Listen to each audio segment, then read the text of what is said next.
Tsy mila kerakertirnao maly eo am rastarana santos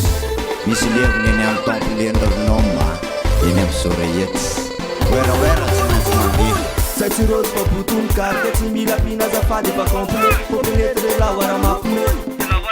Mitsofoka dure la lua kokofona tsy aho mipandelana ekafofo ambanikana azafady zay tompone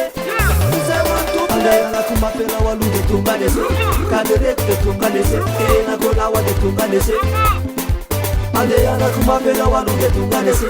Kadereko de tonga lese Tenako lawa de tonga lese Tonga lese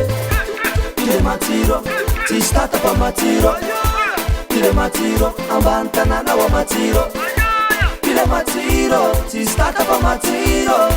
Tile matiro ambany tanàna wa matiro Tile matiro Tsisy tata fa matiro Rio zay alavo tsata ragnariko anao ma ambany taolony sary zay ambany taolony sary zawa abaitsary bolio demia le troakara ninna place tsara daholo le 10-12-13 ninna troakara ela manatitra an'iny 14 aloha ivokany am tena 3e ligne raha ohatsa hoe tena maherihery sarsy kombrazy io ninna ty avoaky sy uesia io rangariko anao ma iasay Andehanako mapela ho aloha de tonga lese Kadereko de tonga lese Tenako lawa de tonga lese Tonga lese